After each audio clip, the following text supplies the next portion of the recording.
Arrancamos nuestro bloque de microdebates y hoy nos acompaña Nicolás Fernández. Nicolás está a 3 materias de recibirse de licenciado en Ciencia Política, otro colega para Osvaldo Cuesta. ¿Cómo andás, Nico? Hola, ¿qué tal? Buenas tardes, Pato, ¿todo bien? Bueno, abrazo Bien. a Osvaldo también. Espero ser colega pronto. Sí, 3 materias pasan rápido. Sí, espero que sí, la verdad es camino difícil, pero bien, contento con esta situación. Buenísimo. Bueno, Osvaldo hablaba, pero está muteado, así que no sé lo que decía. No, que es Cuando difícil el quiera... final, que es difícil el final de la carrera, pero se llega. Fantástico. Nico, cuando quieras, arranca con tu columna. Bueno, muchas gracias Pato, y la verdad es una alegría poder contar un poco acá con ustedes la columna que empezó desde hace un mes más o menos, se titula con Los Dueños, y lo que plantea básicamente, principalmente, es el eje de, bueno, se abrió una nueva etapa con lo que fue Vicentín, ¿no? El gobierno, a partir de un intento de expropiación, dio una etapa nueva a lo que venía siendo la cuarentena, por lo menos en lo que es la dinámica política en esto de la tensión. En la columna lo que trato de expresar es esta cuestión de que la política es tensión constante, entonces siempre está en movimiento, siempre se puja de un lado y del otro.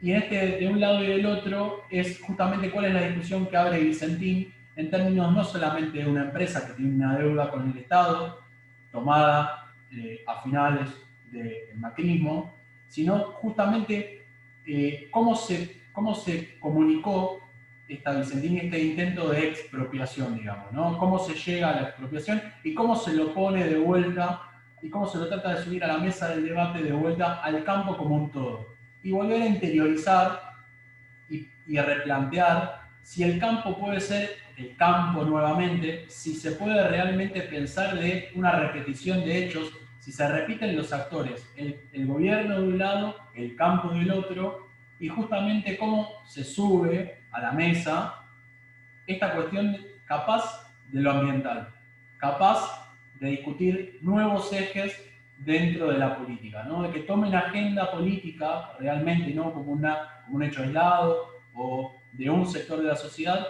sino cómo se puede poner sobre la mesa lo ambiental para poder discutir política y cómo viene sucediendo. Y ahí enumero una serie de casos que arrancan desde diciembre del 2019, que es el caso Mendoza, en el levantamiento de los mendocinos en favor del agua y del cuidado del agua, de lo que fue después la quema de los pastizales en Entre Ríos, Santa Fe, y que en el medio tiene a Vicentín, ¿no? Esta quema de los pastizales y en el medio Vicentín. ¿Cómo puede ser, si es posible pensar que se puede repetir una 125? Lo planteaba hace un mes, y, y la realidad es que cuando los productores ganaderos salieron a pegarle al gobierno nacional por las limitaciones en las quemas, deja esa duda de no quisieron ellos tratar de instalar que podía ser el campo que se había afectado con Vicentín, y la realidad es que parece, habiendo pasado un mes y habiendo, ¿no?, lo que se ve hoy con la policía bonaerense, es que uno puede encontrar algunos matices similares, pero no significa que los hechos sean repetidos. Los actores no se conforman de la misma manera y las situaciones sociales no son las mismas que pueden haber ocurrido. Digo, esto no es una 125, la expropiación de Vicentín. Ellos perdieron y se fue diluyendo su lucha, y sí se puede manifestar una oposición clara que hoy se vio en la marcha del 17 de agosto, se puede una oposición activa e irresponsable. Creo que es irresponsable hablar tanto de la 125 como incluso sumar el decreto sobre los medios de comunicación, las telecomunicaciones. Creo que se trata de reavivar eventos que sucedieron en otra instancia, pero que no se pueden repetir de la misma manera. Los hechos históricos son unos y se pueden repetir componentes, se pueden repetir actores, pero no en la misma condición. Y traje a colación lo de la policía bonaerense, porque nos acordaremos del levantamiento y el acuartelamiento de lo que fue contra Cristina, la gendarmería. Entonces, uno ve que las fuerzas pueden repetir en sus accionarios pueden repetir que se levantan contra gobiernos populares y no lo hacen contra la derecha, contra gobiernos neoliberales, no lo hacen, sí contra gobiernos nacionales y populares, pero la bonaerense arrastra 4 años de Vidal y eso tiene que llamarnos a la reflexión. Entiendo que la agenda de la oposición es una y entiendo que encuentran distintos argumentos para poder sentar esta tensión, pero justamente lo que plantean los dueños de la nota es que es momento de que la cuerda que se tensa empieza a caer desde los sectores más desprotegidos, más vulnerables, más desposeídos. Los dueños viene de una canción que es de Don Osvaldo, en donde la frase es: los que deben siempre pagarán, los que deben siempre pagarán, los que pagan, perdón, los que deben nunca pagarán, los que pagan siempre deberán. Ok. A veces cuando uno quiere citar, a veces en la memoria le juega una mala pasada, pero correcto, claro, es muy contundente esa. ¿Es de Don Osvaldo el tema? Don Osvaldo la banda, que eran claro. Los callejeros, ¿no? Claro, sí. Los que deben nunca pagarán, los que pagan siempre deberán, ¿no? Está muy bien, muy claro. La realidad es esto, ¿no? Perdón. No, redondea, ¿te quedó algo en el tintero? Sí, de decir como que la cuestión ambiental puede llegar a discutir las raíces de fondo, porque Alberto habló de soberanía alimentaria y justamente tiene que ver con esto, ¿no? De, bueno, a quiénes se alimenta el campo, cómo realmente se alimenta, cómo se produce, discutir algunas cosas de fondo que trajo a colación la cuarentena, la pandemia. Entonces, lo que se vio justamente es encontrar a la sociedad de Rosario, de Santa Fe, protestando incluso con productores de Santa Fe, porque sabemos que los productores viven en las grandes ciudades, en el caso de Santa Fe, protestando contra los productores de Entre Ríos. Entonces, ahí hubo una tensión interna de los productores y mismo del agronegocio. Entonces, fue muy fácil tratar de buscar el prurito en el gobierno, pero la realidad es que demostró que, por lo menos en este mes, se diluyó. No es una 125, no hay revanchismo. Digo, son ellos en todo caso los que quieren subir discusiones irracionales por momentos al escenario político. Muy bien, muy claro. Sí, el punto es que, por supuesto, como bien vos dijiste, los hechos históricos no se repiten. Puede haber algunos elementos similares, pero claramente no es la situación. Y desde ya, ni Vicentín no es la 125, conceptualmente además no lo era. Pero además hubo una respuesta en ese caso el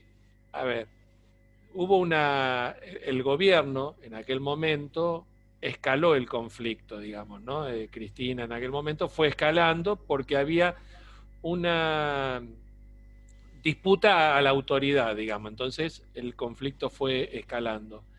En este caso de Vicentín, que no fue exactamente igual, pero hubo un intento de aglutinar la oposición y desmerilar y todo eso al gobierno nacional. El gobierno, teniendo la experiencia de la 125 y viendo que no se pudo resolver, desescaló el conflicto. Entonces, me parece que hubo una respuesta también distinta. Quizás si hubiera ido a fondo, primero que no sé si hubiera tenido los números para sacar la expropiación, bueno, eso es otra cuestión, ¿no? Porque a veces también tiene que ver con eso. Pero la realidad es que en la calle no estaba, y aparte claramente estábamos en pandemia, con lo cual era más difícil todavía tratar de llevar adelante algún tipo de movilización. Sobre todo a quienes creemos que la pandemia debe cumplirse, decimos no, hay que estar cuidándose. Los demás sectores, como intentan en cierta medida desestabilizar, no les preocupaba movilizarse, como lo estamos viendo en los últimos días, ¿no? Sí, tal cual. Hay algo para mí claro a remarcar, que es que se está viendo por lo menos en este último mes, no solamente, no es una frase trillada la de no todos los políticos son iguales, sino que no todos los reclamos son iguales, no todos los políticos son iguales y no todas las responsabilidades políticas dirigenciales son iguales. La oposición, con facciones como, por ejemplo, la de Patricia Bullrich, están marcando que no solamente hay una responsabilidad representativa para lo que es la democracia y para el juego de lo que vos decís, de cuidarse uno mismo, de cuidar al pueblo argentino, sino no solamente hay una irresponsabilidad representativa, sino que además los reclamos parecen haberse tornado como irracionales. Vale cualquier cosa. El PRO sacó un comunicado hace poco donde ponía en juego la discusión democrática definiendo o hablando sobre la corrupción como estandarizada dentro de lo que es el actual gobierno, ¿no? Entonces, se habló de una irresponsabilidad democrática y eso se sigue repitiendo, que los patrulleros rodeen la Quinta de Olivos, tiene que generar el repudio de toda la clase política. Pero clase política no en cuestiones partidarias de que estén todos los colores, sino de lo que representa, de lo que significa la democracia y sus representantes a través de las figuras donde la sociedad depone su voluntad de exponerse o de representativa directamente, ¿no? Es un sistema representativo. Hace un ratito charlábamos en la columna del profesor Dib justamente esto, ¿no? Diferencias y la actitud que tuvo la oposición, la actitud irresponsable que tuvo en estos días la oposición de no pronunciarse masivamente en contra de estas imágenes que la verdad a los más viejos nos retrotrayeron a momentos muy feos. Y la semana pasada Osvaldo hablaba de la República, y cómo esto es el nombre de la República, o sea, la República la acomodan en función de lo que para ellos es útil, ¿no? O sea, haciendo malinterpretar al conjunto de la sociedad qué significa la República. Una cosa es la democracia, otra cosa es la República. Y lo que estaba afectado y lo que tratan de afectar constantemente con este tipo de manifestaciones son las instituciones de la República, en nombre de la República, ¿no? Digamos, ahí necesitaríamos varias terapias. Sí, tal cual. A mí lo que me preocupa, yo nombraba el caso de la gendarmería, en ese momento era un poco más chico todavía, pero te pone a reflexionar, sobre todo no solamente dentro de la ciencia política, sobre lo que significa el uso monopólico de la fuerza, no de la política, no de la academia, sino desde la calle, desde el barrio, y lo que significa que los patrulleros rodeen la Casa de Olivos. A veces es más fácil titular justamente una manifestación o caer en algún concepto de desestabilización y demás. Yo creo que conceptualmente tendríamos que hablar de la democracia, de la responsabilidad democrática, ¿no? Esta cuestión de, bueno, es hora de que el estigma que le acusaban al peronismo de no saber ser opositor, de no dejar que un gobierno no peronista termine su mandato, esta cuestión que vino, ¿no? Con el discurso del macrismo, el peronismo es la desgracia de los últimos 70 años, ese discurso, esa concepción. Bueno, es momento de que la oposición sepa ser oposición, pero de que sepa ser oposición responsablemente. Es sabido que nuestra concepción dentro de lo que puede llegar a ser el peronismo, de lo que puede llegar a ser el kirchnerismo, de lo que es el movimiento nacional y popular. Si hay algo que le gusta y si hay algo que disfruta, es el calor del pueblo. Entonces, es muy difícil también para las personas que ven con preocupación lo que pasó el otro día, mantenerse en la casa o mantenerse después de que el 17 de agosto miles de personas manifiestan así como libremente su preocupación por la libertad. Libertad de poder estar vivo, libertad de poder que el Estado te cuide, libertad es tener la garantía de que te van a atender en un lugar. Eso es libertad. La libertad de poder delegar tu responsabilidad ciudadana en los que te representan, en los que te gobiernan. Esa es la libertad. Esa libertad no la tenés cuando gobierna un gobierno que pone en vilo todos tus derechos adquiridos. Esa libertad de poder dormir tranquilo no la tenés. Entonces, lo que viene en discusiones, pueden suceder eventos parecidos. Los actores no son los mismos y la sociedad tampoco es la misma. La sociedad es compleja, cambiante, nuevas demandas. Bueno, hay que contemplar eso. Y me parece que no solamente desde mi criterio es errado tratar de repetir hechos, sino que además entran en discusiones, bueno, si la preocupación era tan importante de la oposición para discutir en el Congreso, hubieran discutido en el Congreso el proyecto de endeudamiento con el Fondo Monetario Internacional.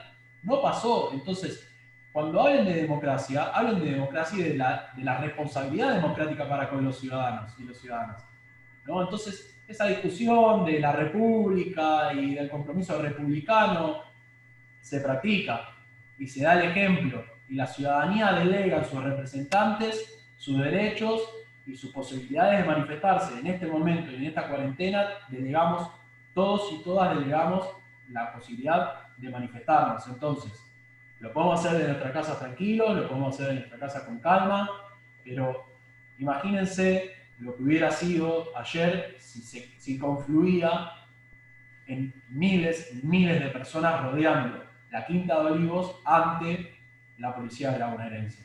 Son situaciones que nuestro presidente con suma responsabilidad toma y que la oposición no se esfuerza por sostenerla, no se esfuerza. Que el expresidente desde Suiza haya comunicado que estaba bien la movilización del 17 de agosto, a mí me da tristeza, pero me da tristeza por lo que significa, me da tristeza. Entonces, lo que me preocupa es que tengamos una oposición 100% irresponsable, de que no solamente no cuida a sus ciudadanos y a sus ciudadanas, sino que encima denigre y pisotee la democracia, como diciendo, bueno, esto lo hacemos por la República. Para defender la República, primero hay que defender la democracia, porque si no tenemos un sistema democrático donde nosotros podamos elegir a nuestros representantes, nadie nos garantiza la división de poderes. Entonces, está bárbaro, discutamos el mejoramiento de la justicia, discutamos la expropiación de Vicentín, discutamos lo que haya que discutir de fondo para tener una mejor Argentina, pero siempre de una responsabilidad democrática, de una responsabilidad representativa y ciudadana ante todo. Muchísimas gracias, Nico. Muy contundente tu columna, muy interesante y bueno, siempre es un placer poder compartir con ustedes. Muchísimas gracias, que tengas un excelente fin de semana. Muchas gracias, Pato, muchas gracias, Oval, también por todo y la verdad, hermosa experiencia. Seguiremos compartiendo.